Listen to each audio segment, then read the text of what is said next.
बाबा के दरबार में कि हे भगवान, हमरा से कौन गलती हो गई कि इतना दुख देलू। तो महादेवी दुख अब हमरा के सहल न जाला। तो महादेव से कहती है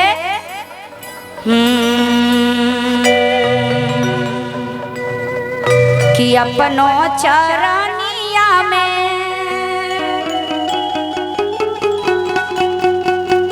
कि अपनो चरनिया में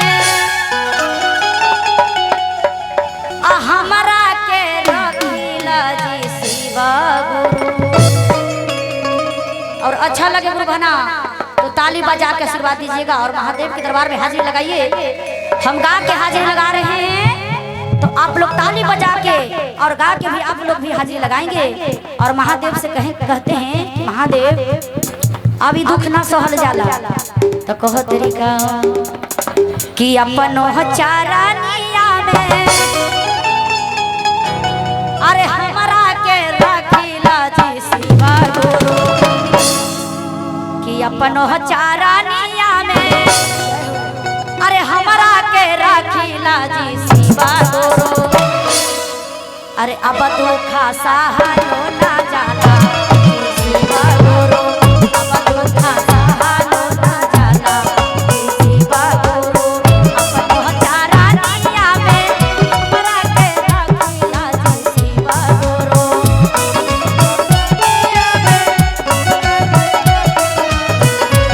अपनो चरनिया में हमरा के रखिला जी शिवा गुरु। अब दुख सहलो ना जाला शिवा गुरु। अब दुख सहलो ना जाला शिवा गुरु। अब दुख सहलो ना जाला।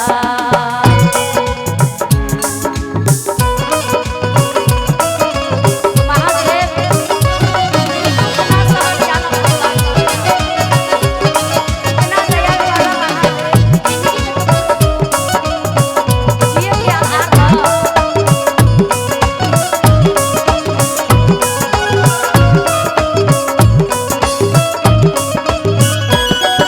वो बेचारी कह रही है कि हमरा नहिरों में दुख है गुरु भगवान और ससुरों में दुख है। तो अभी दुख हमरा न सहल जाला भगवान। काहे ना हमरा जितना जल्दी प्राण छोड़ा के अपन चरण में ले चल आ न तो थोड़ा सा जिए के सहारा दे भगवान। बहुत अरे गाये दिया ताली बजा बजा सब मोरा मारे गुरुजी करिया वाहे जी शिवा गुरु।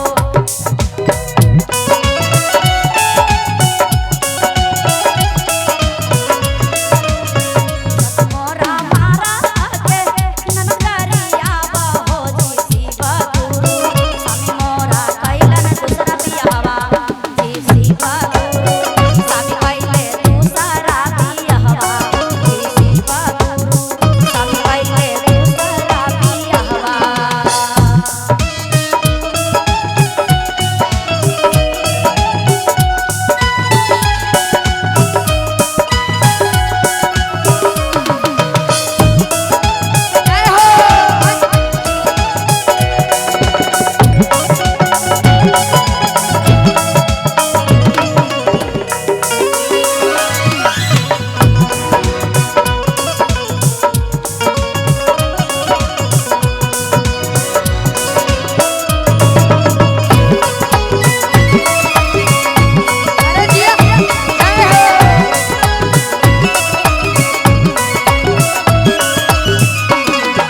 ए बड़की दीदी देखी जेकरा पति न लगावेला दीदी त ई गोतिनियानो न चाहे दोनों मिलके मारे है। देवरबो मार के भगावा हवा बहुत मार मारे है।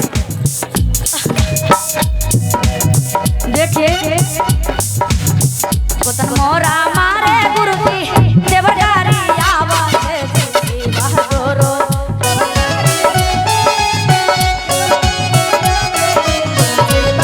मोरा मारे देवगारी आवा है शिवा गुरु।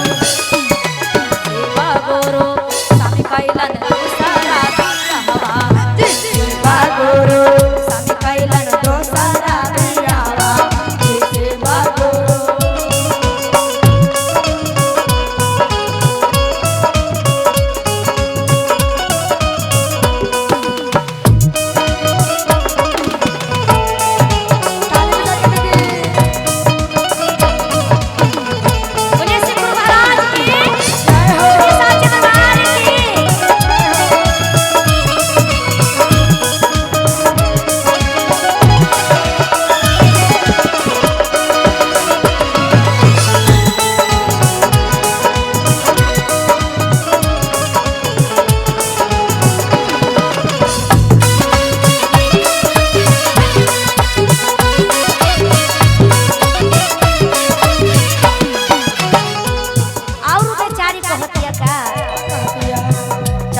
तो मन लगेला। आ तइयो बेचारी का कइलन कि दिमाग से हटा हटा के सोच सोच के कहलन कि दया तो मांगने ही मांगना है, चर्चा तो करने ही करना है, नमन तो करने ही करना है। दीदी जिंदगी में तो दुख सुख लिखल है ये भगवान जी भेज देते नहीं मनुष्य तुम इतना सुंदर सुंदर नाक मुंह दे दे के तो दुख सुख तो सही पड़ा है गुरुबाना फिर थोड़ी मिले के बात है ना दीदी। तो कहो तरीका नमन करे बैठी मामा मोहना आगा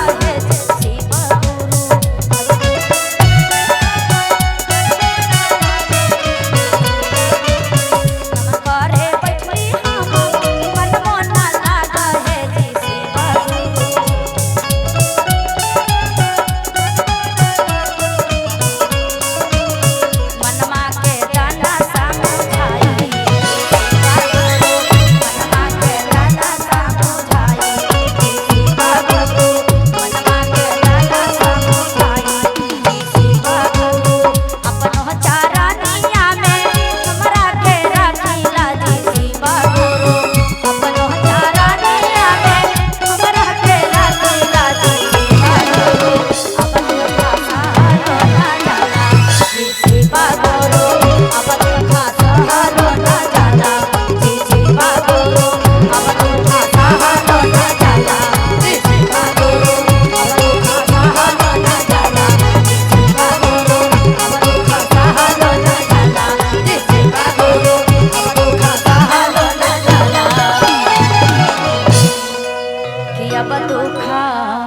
सहलो न जाला जे शिवा तो दया करी महादेव सब पे दया करी ओकर पीछे हमरो पर करी है। बोलिए शिव गुरु महाराज की, बोलिए मैया पार्वती की, हर हर महादेव की।